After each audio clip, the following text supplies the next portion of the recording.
Hello and welcome back to doc.offcall. My name is Maddie and I'm a GP working in the Lake District. In today's video we're going to be talking about the ways in which doctors make money. So before we go any further, if I could ask you to give this video a thumbs up, and if you wouldn't mind subscribing down below to the channel, it really helps us out and allows me to continue to put out videos like this. So the most common question that I get is how much do doctors make? So I know that within society there is this perception that doctors are these really high earners and that we're on sort of great salaries, but it's not necessarily the case.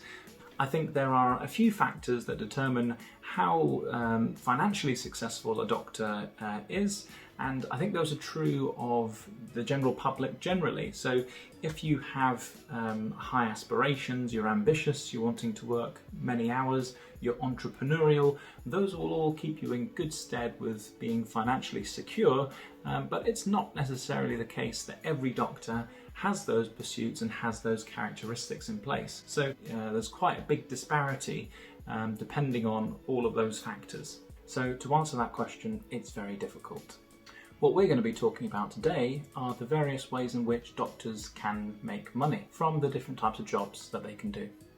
So firstly, the first way of making money as a doctor is to work for the NHS, and what you would do there is you would agree a contract of employment, much like you would sign a contract with any sort of employment that you have, with agreed hours, holidays, responsibilities, and so long as you fulfill those requirements made of you, you get your monthly salary with a monthly pay slip, and that's one means of getting an income.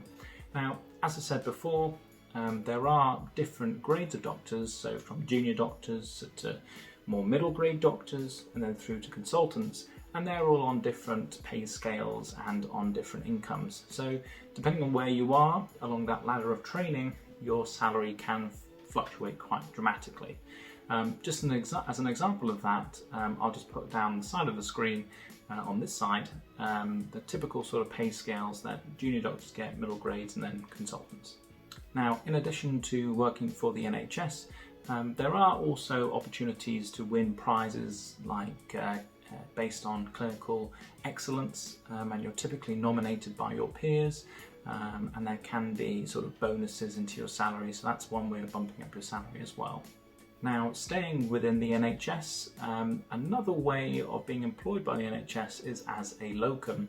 And what a locum is, it's basically like a private contractor that will come in as a doctor and agree to a specific duration of time, which might be sort of filling a gap in a rota, and that could be on the short term or long term, and they normally agree either a pay rate per hour or a pay rate for the duration of time that they're going to be working there for.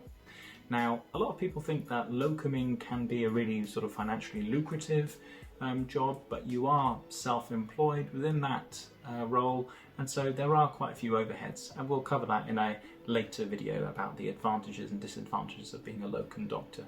So the second type of work that you can do as a doctor to earn money is outside of the NHS, and that would be on a private basis. Now, stereotypically, when you say private work, people often think of surgery, and the most common of which being sort of cosmetic surgery, but that's not necessarily the case. There is an opportunity to do private work in every specialty, regardless of whether it is surgery or medicine. Often I get patients coming to me as a GP and asking if they can have a private referral to a specialist for either a second opinion, or they would like to sort of leapfrog the waiting list within the NHS to see someone privately. And there are fees associated with that, so it's not sort of an easy free service for everyone, but it's certainly an option that some patients choose. The next type of role that you can take up that can earn you some money as a doctor is being a teaching fellow, and this was something that I did for 2 years here in Cumbria.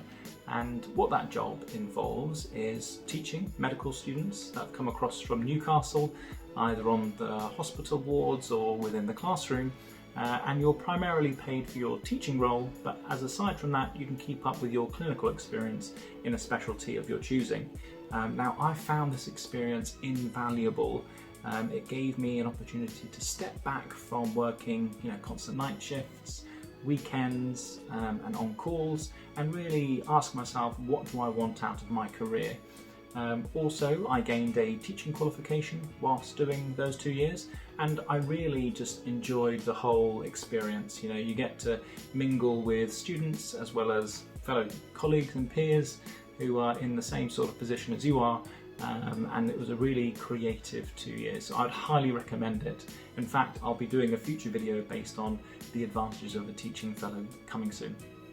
Now, on the topic of teaching, some doctors, depending on how entrepreneurial they are or how creative they are and their level of experience, they offer teaching in the form of revision days or CPD, so continuous professional development, and they can put together those courses themselves, and you can make quite a bit of money out of those types of courses as well.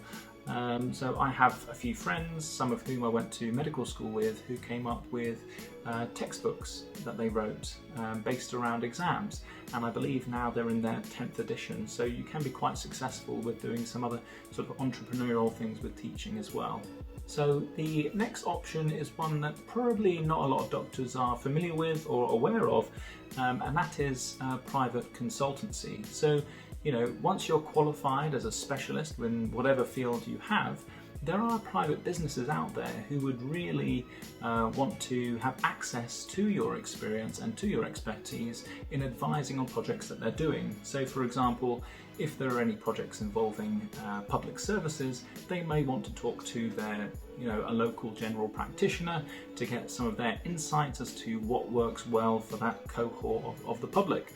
And you can charge for that expertise and that advice, dependent on how long the consultancy period is for, and that could either be an hourly rate, or again, it could be signing a contract if it's over a longer period of time. Okay, and just lastly, again, probably one which not many doctors are aware of or not many doctors have experience of, and that is being a medic in the private sector. And that means for either businesses or sporting events such as football games, boxing competitions, or local rugby teams. They often have a medic that is attached to their sporting event, and so long as you have the skills to allow you to sort of troubleshoot any problem might occur, then you can certainly apply for such a role. Myself, in fact, I was due to be the medic for a marathon occurring in Iceland back in August, and that would have involved me going around in a car on the marathon, just ensuring that all of the participants were kept safe, and if anything were to go wrong, then they had a medic to hand just in case. Okay, so I hope you can appreciate that's not an exhaustive list of the ways in which doctors can make money, but it is a list of those that I'm aware of and those that I've had experience with. So I hope you found this video useful. If you have any specific questions, please leave those down in the comments below.